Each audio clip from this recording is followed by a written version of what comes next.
2025 оны 9-р сарын 8-нд Гимлен нурууны өвөрт орших Балб буюу Непал улсын нийслэл Z-үеийнхний хувьсгал нэртэй эсэргүүцлийн жагсаал эхлэв.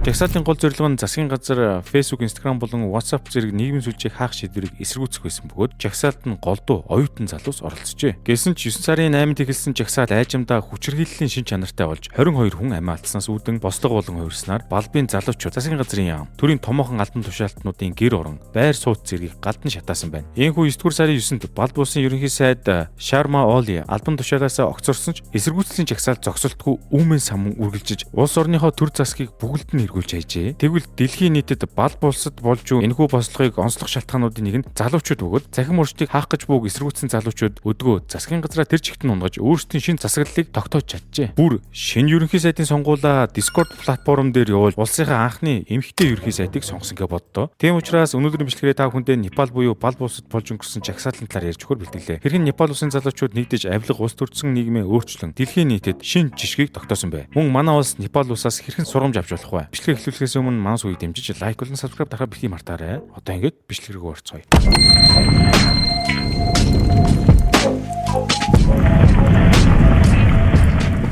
Непал буюу Албан ёсоор холбооны бүгд найрамдах арчилсан Балб улс нь Гимлен нурууны өндөрлөгт энэтхэг улсын хойд хэсэгт оршдог 147 мянган км квадрат нутаг дэвсгэртэй юм. Балбын хүн ам нь 30 сая бөгөөд тус улсын нийслэл нь Катманду хот үлээ. Балб улсад хамгийн анх манай эртний 300 оноос эхлэн хүмүүс ирж суурьснаар тус улсын үндэс суурь тавигдсан байдаг. Орчин үеийн Балб улсын түүх нь 1768 оноос эхэлтэй ба Балб улс нь 1846 оноос 1950 оны хүртэл хаант засаглалтай байж гисэн бөгөөд 1951 оноос эхлэн парламентын арчилсан засаглалтай болж хаант засгаа халсан байдаг. Гэсэн ч энэ цаг үеэс эхлээд Балб улсад улс төрийн тогтворгүй байдал үүсэж эхэлжээ. 1951 онд Балб улсыг олон жилийн турш дарангуйлж байсан язгууртнуудыг түлхэн унгаж Балб улсын хаан Трибхуан Балб улсад арчилсан засаглал тогтож буг зарласан байдаг. Ингээд 1959 онд Балбын анхны чөлөөт сонгуулиар Конгресс нам ялт байгуулж төрийн эрхийг авсан ч 1960 онд Балбын хаан Махендра улс оронд нь тогтворгүй байдал үүсэж байна гэсэн шалтгаанаар төрийн эргэлтэж парламентыг тараан улс төрийн намуудыг хориглож Балб улсад хэмжээгүй ихэд хаан засаглал тогтжээ. Гэсэн ч 1990 он болоход Балб улсын ард түмний тэмцлийн ачаар тухайн үеийн Балбын хаан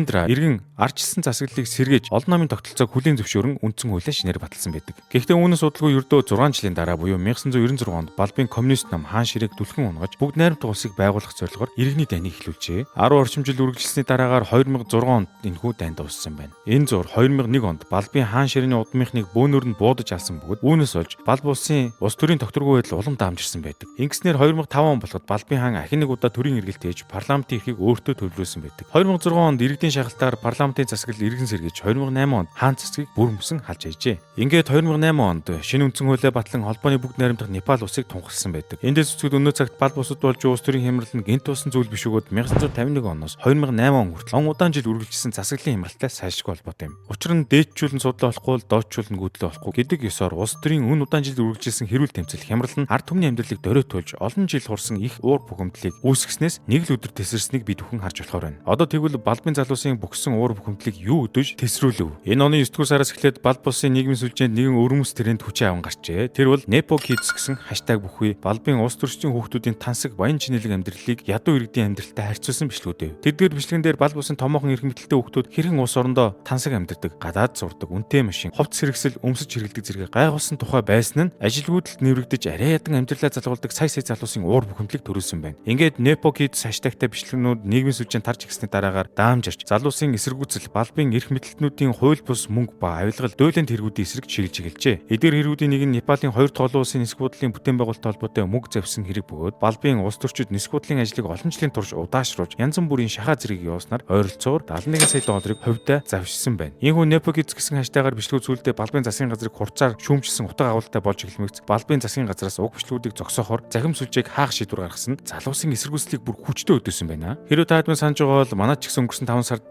яг үүнтэй төстэй зүйл болж залуучууд нь ялаагаараа сайхан дуудуулсан байхаа. Ингээд 9 сарын 8-ны өдөр болоход засгийн газрын энэхүү шийдвэрийг эсэргүүцэж нийслэл Катманду хотод залуус жагсаа цуглаан хийж эхэлсэн бөгөөд харамсалтай нь энэ өдөр засгийн газраас залуусын бослогыг дарахын тулд хүч хэрэглэж 19 жагсагчийг шууд буудан хөнөөжээ. Үүнээс үүдэж 9 сарын 9-ний өдөр зүгээр л эсэргүүцлийн жагсааланд бослого үүмэн болон хуурж Балбын залуучууд улсынхаа парламентын ордон руу дайран орж шатаажээ. Үүний дараа 9-ний өдөр ерөнхий сайд Sharma Oli хэд хэдэн сайд нарын хамтаар огцорч засгийн газар унсан байна. Гэсэн ч бослог дуусаагүй бөгөөд 9-ний орой цагдаа нар дахин бослогыг тарахын тулд хүч хэрэглэж олон хүний амьнасыг хөрөөж. Ингээд 9 дугаар сарын 10 ба 11-ний өдрүүдэд бал бус орон даяар цагдаа нар болон босгочдын хооронд ширүүн тэмцэл өрнөж, балбын цагдаа нарч олон жагсагчдыг буудан хороосноор эцэстээ 72 хүний амьнас хохирч. Ингээд танд нэг сонирхолтой зүйл болоход задлан комьюнити гэж нэгдсэн байгаа. Тэгэхээр танд комьюнитид орсноор юу болж авах вэ гэдгийг дүрдээ. Мэдээж зэрэг YouTube задлан хичээл бүрэн бүтнээрээ тэнд байрсан байгаа. За дээр нь нэмээд камерын өмнө өөрийгөө харуулах зориг гэсэн гоё хичээлүүд байгаа. За дээр нь видео эвлүүлгийг урлаг болтон хөгжүүлэх гэсэн ийм гоё хичээлүүд бас орсон байгаа. Мэдээж энэ комьюнитиг байгуулсан давуу тал нь юу гэхээр хамтдаа гоё контент бүтээлийг, хамтынхаа мэдлэгийг хуваалцах тэр хүрээллийг бий болгох зорилготой юм. За тэгээ явцын дунд бол комьюнитигаар бүүндээ уулзах ивент, мөн найд вид задлан гэх мэтлэн гоё номнууд бэлэг авах зөндөө олон зүйлсүүд байгаа. Дээр нь яг танд хэрэгтэй гоё хичээлүүд улам бүр сар бүр нэмэгцээр л явах болно. Ингээд бас хичээлүүдийг бүрэн дүрэн үзэж дууссан хүмүүс бас тусгай санал тавьж байгаа. Тэр нь бол хамтдаа сууг эзэмших, хамтдаа контент креатор болох гоё саналууд явж байгаа. Тэгэхээр та бүхэн задлан комьюнитид нэгдэж хамтын мэдлэг эзэмшээрэй. Ганцхан контент эхлэлтгүй өөр хувинд хэрэгтэй маш олон мэдлгүүдийг энэ комьюнитигаар дамжуулан хүргэх зорилготой байгаа. Тэгэхээр та бүхэн видеоны доор description байгаа энэ линкээр ороод бүртгүүлээрэй. Сарын $29. Мөн удахгүй олон хичээлүүд нэмэгдэх тусам үн ажил нэмэгдэж магадгүй. Ингээд бүгдээрээ задлан комьюнити дотор уулзаж хамтын мэдлэгийг бүтээцгээе. Үүнтэй зэрэгцэн босогчид засаг заргааны байрууд төрийн төв офисууд руу дайран орж эд хэрэгсэл тоног төхөөрөмж зэргийг нь галдан шатааж үүмэн самун дээцэгтэй хүрсэн байна. Үүнээс гадна босогчид өндөр алдан тушаалтнууд ба тэдний гэр орон үр хүүхдүүд рүү ч гэсэн дайрч олон жилийн турш хурсан хүмүүсийн бухимдал хүчирхийллийн хэлбэрээр гарч байлаа. Тэгсээр 9 сарын 12-ны өдөр болоход балбын залуучууд шүүхийн ерөнхий шүүгч асан Сошиали Каркийг балбын хамгийн анхны эмэгтэй ерөнхий сайдаар томилсон бөгөөд шинэ ерөнхий сайд маань сонгогдохдоо залуусын тавьж буй шаардлагыг биелүүлэх амлалтыг өгч. Гэхдээ хамгийн сонирхолтой нь балбын залуучууд нь шинэ ерөнхий сайдаа сонгуулаар биш Discord сервер дээр пол үүсгэх байдлаар сонгосон бөгөөд Discord платформ нь залуусын эсэргүүцлийн төв болсон байна. Бүр ерөнхий сайдыгаа сонгохдоо нэр дэвшигчтэйгээ чатлж видео колл энэ төр хийсэн гин шүү. Ингээд эцсэнд дүгнэхэд бал бусад болж өнгөрсөн бослого нь монголчууд бидэнд том сургамжийг өгч байна. Аливаа улсад улс төрийн тогтворгүй байдал нь гинт бий болдгоо бөгөөд олон жилийн турш хуримтлагдсан бухимдал, шудраг ус байдал, авилга, эрх мэдэлд хит авцсан дээдчүүдийн хэрэгээс хэтэрсэн үйлдэлээс үүдэн гинт тесэрдэг гэдгийг бид бал бусын шинээс харж байна. Балбын залуучуудын эсэргүүцэлэн зөвхөн сахим сүлжээ хаасан эсэргүүцсэн жагсаалт бусаа олон жилийн хурсан бухимдал шудраг бус бай. Дуу хоолойгоо хүрэх арга хэрэгсэл байсан бөгөөд аливаа улс оронд залуучууд тухайн улсыг авч явдаг хөдөлгөөн хүч байдаг гэдгийг бид мартаж болохгүй. Балбын жишээн дээр засгийн газраас залуучуудын идэх оролцоог дутуу үнэлж тэднийг хаан богдуулах гэсэн хамгийн том алдаа байсан бөгөөд залуучуудыг дарах гэж үзэх тусам тэд үргэлжлүүлэн тэмцэж болсон шүү дээ. Тийм болохоор энэхүү үйл явдлыг манай эрх хөрөгчид ч гэсэн сайтар харж сургамж авах хэрэгтэй хаа. Учир нь өнөөгийн Монгол залуучуудыг төдийлөн тоож үздэггүй, орхигдуулж байдгийг бид бүхэн өдөр болгон өөрсдийн биеэр мэдэрдэг. Бал бусын залуучуудын эв нэгдэл нь бидэнд ямар нэгэн сургамжийг өгч байна. Шудраг усыг эртэл хүлээж суух нь хизээч ямар нэгэн үр дүнд хүрэхгүй. Учир нь зүгээр л шудраг усыг хүлээсээр байх юм бол бид бүхнийг цаг ямагт даралдаг тэр хүч улам томорж хүрээгээ тэлсээр л болно. Тийм учраас бид бүхэн үнэхээр сайхан нийгмийг хүсэж байгаа бол заавалчгүй тэмцэх хэрэгтэй. Тийм учраас бид бүхэн үнэхээр сайхан нийгмийг хүсэж байгаа бол дуугарч сурах хэрэгтэй. Харин тэр тэмцэлд заавал хүч хэрэглэж цус асруулсан байх ямар ч шаардлагагүй юм. Хамгийн гол нь бид өөрсдийн эв эийг сахиж хүрэх гэж буй зорилгоо зөв тодорхойлж эрх баригчдад зөв шаардлага тавьж оюун санааны хувьд нэгдмэл байж чадвал ханаас ч хамаагүй тэмцсэн тэр тэмцэл нь үр дүнд хүрч чадна. Ингээд дараагийн дугаараар илүү сонирхолтой сэдвээр бичлэг оруулна. Та бүхэн тэр бол subscribe дараад хүлээгээ сууж байгаарай.